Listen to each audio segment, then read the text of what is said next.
Strong earnings reports out of IBM and Google after yesterday's close, helping to drive markets higher. Tech earnings continue to roll out today with Apple, Netflix, SanDisk, and Western Digital reporting after the close. Immediate pressure is lightening in the debt ceiling debate ahead of the House vote on raising the nation's borrowing limit. The Treasury Department is expected to be able to borrow new money until mid-May. I'm Brittany Umar, and the morning call starts right now.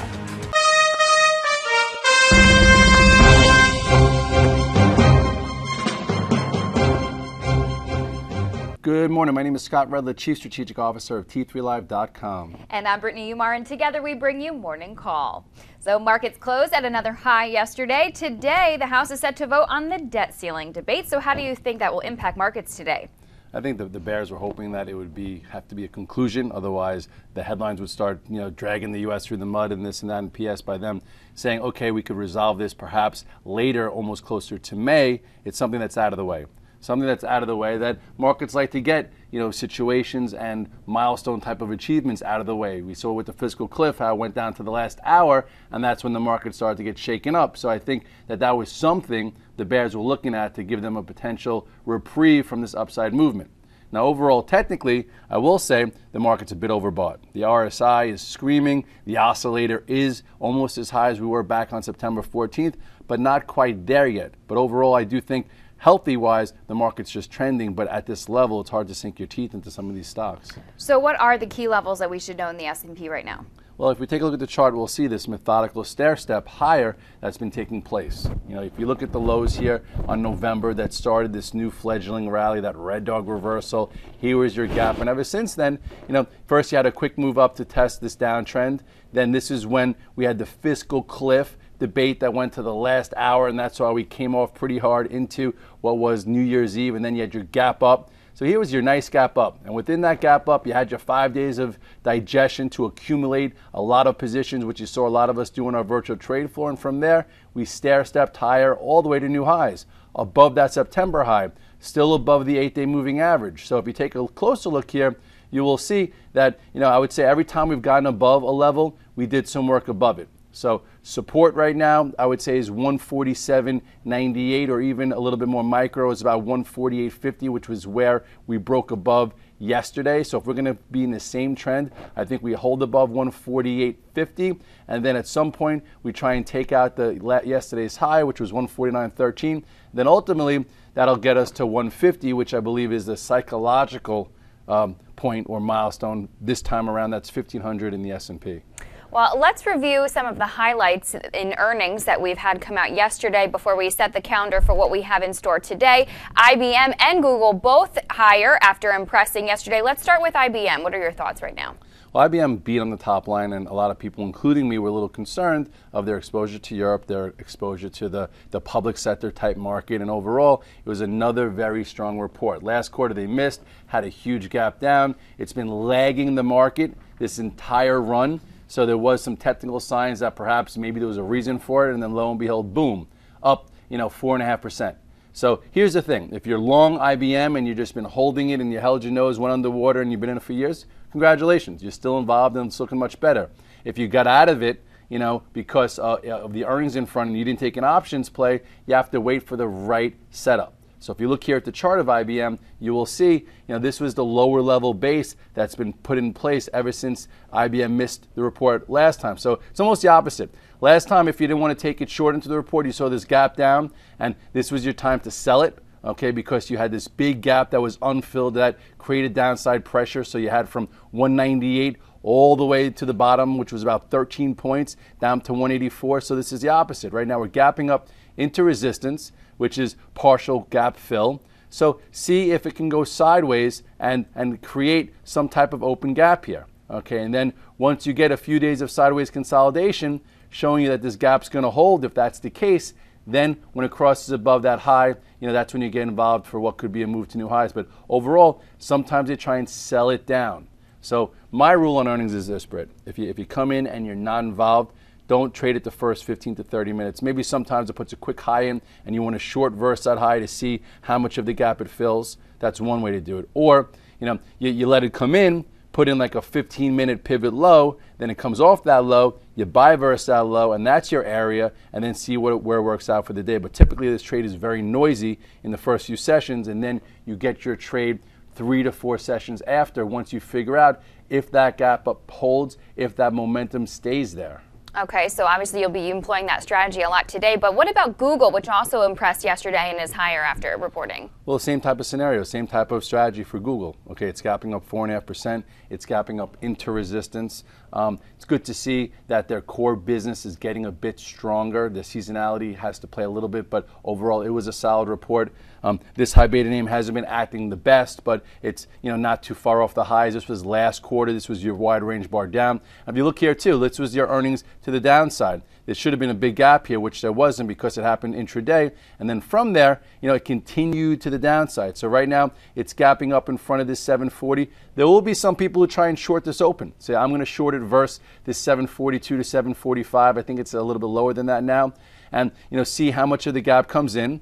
And then after that, if it holds a portion of it, you buy versus that gap and then let it go sideways, and then your momentum trade would be once it takes out this resistance, and then there's the historic highs. So right now, both these stocks have been laggards. They do have a lot to prove.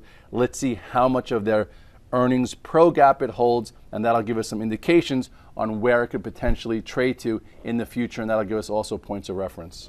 Well, for the time being, there's sort of halves in terms of the have-not scenario of earnings right now, but a have-not would be Coach, down significantly after disappointing. What are you making of Coach right now?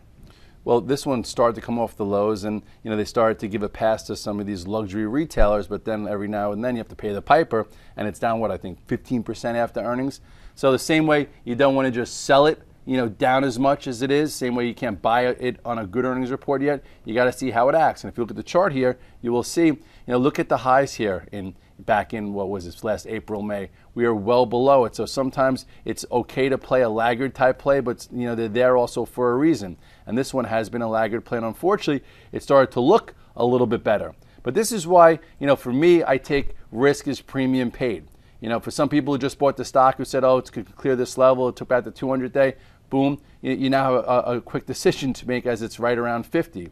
Okay, it's below this pivot of 52 or so, and then you have that recent low down here of 48. So I would say huge support is at 48 and change. Okay, right now it's trading, I believe, a little bit above 50. So, this would be a huge gap to the downside. So what you want to do is you want to let it open up, see if it trades off that open in the same type of scenario. Can it fill this gap? Do people think it's on sale because of where it closed to where it's opening? And if it doesn't and creates a huge hole, then you'll have another way to approach this trade. But right now it's a laggard type trade, and I think it just needs to be somewhat avoided. All right, and McDonald's did beat this morning, but the stock looks like it's a little all over the map. Looks like it's trying to find its way a bit. What are the key levels you think we should know in McDonald's? McDonald's has been up and down before walking in here. It looked like it was an okay report. It wasn't blockbuster, and the type of move it just had off the recent lows, it probably wasn't enough to break it out. So if you look here at the chart of McDonald's, you will see this was the low in November, so it's come from about 84 almost up to 94, and this was some pretty significant resistance coming in here around 94. So I would say if this is any good and you're looking for an entry in McDonald's, I would look to buy it somewhere around 90, 94. Here's the 21-day moving average. So again, a stock that's acting well following the 8-day, you have to make a choice or a decision. Do you take this into earnings? Okay, for me, again, I typically go with an option strategy because risk is premium paid. So if you got out here, you can look to buy at the 21-day, and then ultimately this is major support, which comes in at the 50-day around 89.58. And of course, causing one of the biggest buzzes of the day is Apple, which will report earnings after the close. The stock has been out of play for quite some time now, but a lot of eyes will be on it after it reports earnings. What are the levels that you would be watching? This one is a different animal. I know the last earnings report, I take about 4 different option strategies into earnings. The first one I did was GE. I liked the setup. It was a nice pennant. It didn't participate in the rally. It's a bit of a financial, bit of an industrial. So it was nice to see a Friday no premium, and we bought the 21s and went with it. I don't even think we did a call spread, and it wound up working out well. So this is going to be my second option play for this earnings series. And for me, I trade Apple a lot. I love to trade it from the long side. I do try and trade it sometimes from the cute short side. And this time the trend has been to the downside, so it's been more of a short hold versus a long. So that's why we've been tactical. So from 703 down to 505-ish, 200 points off the highs, I'm going to take a little bit of I hate to say a shot because I don't take shots, but this is a calculated scenario. Typically, Apple, after the earnings report, halts. So the first 3 to 5% of that halt, okay, usually happens where you can't buy it. So for me, I'm going to take a call spread. Some people are doing a put spread because the way the action looks on Apple right now looks as if, there's no rally. It's been lagging the market, and if it's a bad report, it could be down 50 points the same way it could be up. So I'll go over what I'm doing for the call spread based on the chart. So you look here, this is the chart. Since this short-term head and shoulders top, it's been trapped in this downtrend, a descending channel all the way from 703 all the way down to 500. So if this report is decent, I think if they beat the estimates and the revenue and they don't guide down too much, after hours, hopefully it opens above 530 because this would be a break of this downtrend, and you could probably trade it after hours if it, up to about 555, which is a pretty big resistance. Okay, so for me, I'm like, you know what? If it's good and it's going to go up, chances are I could see 555. So I am buying the 525s. I bought half yesterday, somewhere around $8, and I sold the 550s, okay, which was somewhere around $3. Now, the reason why I do this is because the premiums are so high because it's pre-earnings, so I want to finance my 525 buy with my 550.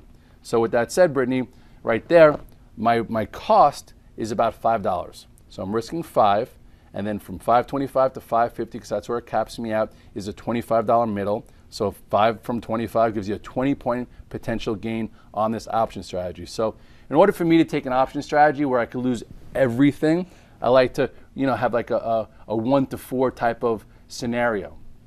But if the action warrants a bad report, which a lot of people are downgrading it and downgrading it, chances are you go back to the chart, you will see that this level gets taken out. Okay, well, if you look here on Apple, you will see that you have a point of reference right here in this 483, and then you really have something all the way down here almost at 440. So if it's a bad report, I will lose everything. And I'm not risking a lot. I'm not risking my month. I'm not risking my year. I'm risking what could be a nice trade or something I'm willing to use. But I do think if it goes down, dramatically to the 440 on the report, after the earnings are out of the way, then I'll start trading the stock because the earnings are out. And then hopefully, it's priced in where you could finally, be a buyer down here at 440 for some type of, potential gap fill if that's the play. And then if that's the case, I'll make a hell of a lot more than the 20 points I'll make on, taking some risk into an option call spread into the report. All right. Well, coming up, we're going to go in the trenches with metals, which have been waking up a little bit. But first, a quick commercial break. We'll be right back. I'm Evan Lazarus, Chief Knowledge Officer for T3Live.com. You don't become a great trader by watching videos and taking courses. You become a great trader through live screen time. Accelerate that learning curve by tapping into the experience of seasoned professionals. Currently, we're offering 5-day free trials to each of our 4 mentoring rooms. In the mentoring rooms, we teach our strategies in the context of the live market. To sign up for a free trial, go to the T3 Live education page, fill out the form, and get started when the next trading session begins. We hope to see you in one of our mentoring rooms. The metals have been stronger as of late, but have lacked some follow-through. So now the question is, can that change? So let's talk about gold first, which has woken up, as we said, a little bit as of late. What level does it really need to clear to attract some buyers? At this point, I would say the channel or the descending channel has been very monotonous. It's been out of play. It had a huge decade run. So lately it's been perking up a little bit.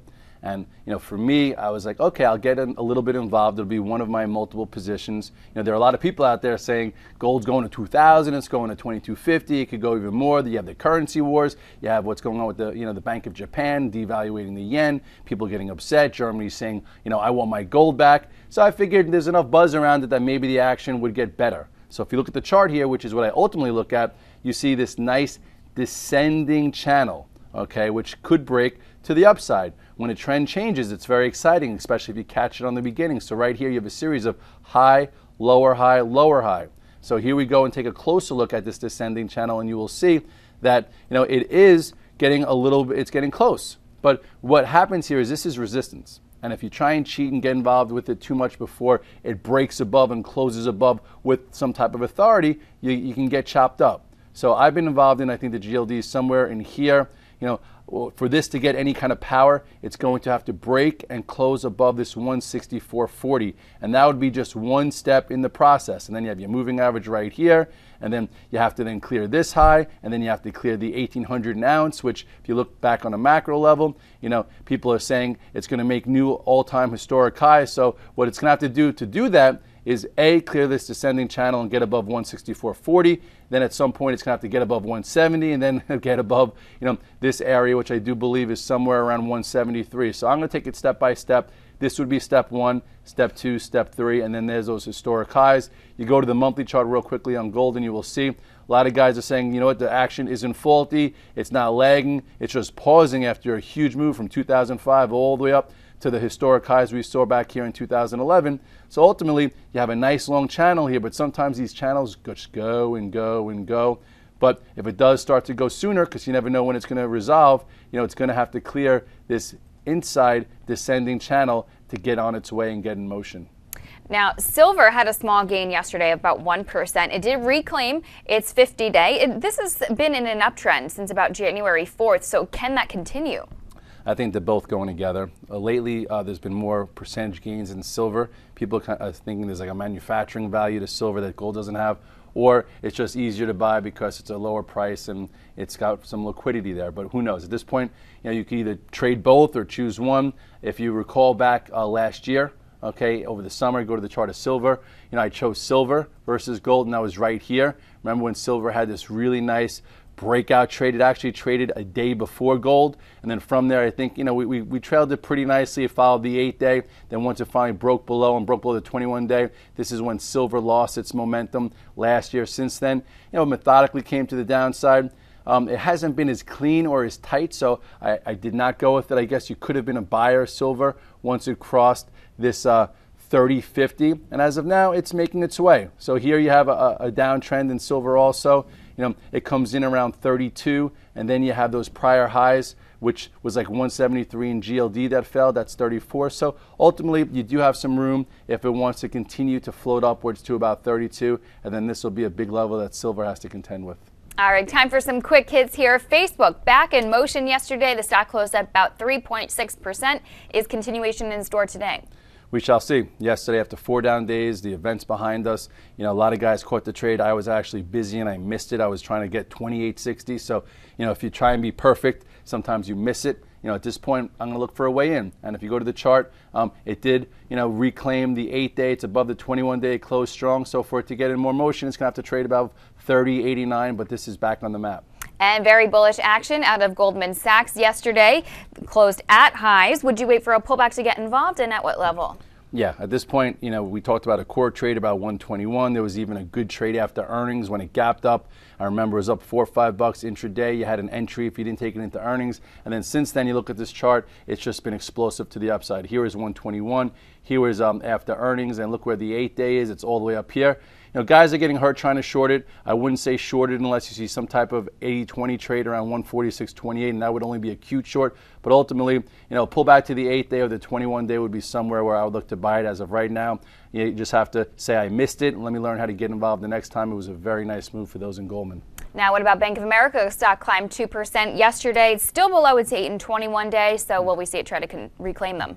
Yeah, at this point, I was in one of those I'm trying to be perfect trades. I sold it well, figured maybe it can get down to the 50-day. It didn't even get down that far. But there's still a lot of time between now and then. So if you look at the chart here of Bank of America, you will see this was the last time we talked about a core trade around 995. Here is your follow-on trade. This is when it broke the 8-day. I got some size there. And then on earnings day, I got out of it right around the 11:30. So with that said, you now have a new level of support here to watch. Okay, new floor. So if you did get long it yesterday, you could say if you're uncommitted, your stop is 11:02. For this to get better, it's going to have to clear, it might take a few days, this new trend line that could be controlling it for however long, because it could go sideways for a while. So at this point, you want to be in a tier 1, that's fine. To claim the moving averages right there would be healthier, and then at some time, it's got to cross above this downtrend or this new descending trend line here in order to attempt to take out the highs. And I do think at some point this year, Bank of America will take out the highs. Just a matter of how much time it needs to consolidate this enormous move we've seen that started over the summer around $8. Now, Coors has been trading in a range at upper levels for quite some time now. So what are the key levels that you have your eye on? So Coors is a funny stock. It's been a great mover since the IPO. Lately, a lot of my guys have been trying to buy it. It's been holding this nice base. I'm long a little bit, and then today you had Coach, which is down 15%. So some fears coming into Coors that maybe it's a luxury, retailer as well. So it's down about $1.20. So here you look at Coors. So I would say if you are long Coors with us, I would not look to just sell the open. I would say as long as it stays above 53-ish, it's fine. If this were to break and close below 53, I'd probably be out of the way and just wait again. Overall, macro support comes in right around 47.50, but none of us are playing this as macro participants in Coors. We're more intermediate levels. It did look as if it was going to start to break above this, but obviously you're going to see how we deal with this down open, and that support comes in around 53. And in a different retail name, looks like there could be a potential nice setup in Walmart. Could now be a good time to test it. Yeah, Walmart last year was my retail stock of the year. I said a break above 62, it can get to 72 to 75-ish or 72 to 74. It went as high as I think 77. So some sold into that strength and haven't looked back. For me, if you look at Walmart, you will see, the type of move that it had last year, okay, which was a really nice one. This is when it broke above the 62, then methodically went all the way above. This last breakout was a breakout failure. Here was your sell signal. So if you get out here or get out when it broke with this wide range bar to the downside, it's been just kind of broken. So for me, I'm like, I want to get some exposure here just in case it starts to get going again. It did poke its head up. It wasn't blaring. It wasn't an unbelievable igniting bar, but it looked decent. So I got involved here right around 69.30. I think it's above the 8-day. It's trying to reclaim, the 50. So if it wants to continue, maybe, because some fear of the luxury names, some money wants to come back to some of the, the bulge bracket or the discounters, and that's what Walmart is considered a target. So there could be a move to 71, 72. So I will say that with this one, I'm not married to it though. My stop would be right around here. If it doesn't hold this middle upper range, I would put my stop in right around 68.71. Well, as we discussed, there's lots of earnings on the calendar. Where's your focus heading into trading today? I think the market's a bit overbought. So I'm going to probably add to my spider hedge if I do see some weakness in the indices, but I'm going to try and stay with my positions if they act well. I've been trying to ride the 8-day and the 21-day, which has kept me in somewhere between 7 to my high of 15 positions almost since Thanksgiving, and that's been a very nice portfolio approach way to go. But you don't want to fall asleep at the wheel just in case they pull the rug out, and if they do so, you lighten up and then you wait to see what holds. But every time we pull in a little bit, everyone's like, that's the top, and guys are getting hurt for pressing the shorts. I'd rather on the pull-ins continue to buy back my hedge, see where the relative strength is, and try and trade the rally versus just looking to fade the rally. But then at some point, there will be some kind of gut check for the bulls, so you have to be prepared that you don't want to be caught with your pants, down. You don't want to, or fall asleep behind the wheel. So that's the basic gist here. IBM, Google to start. We'll see what happens with Apple tonight. All right, and with that said, happy trading, everyone. Have a great day.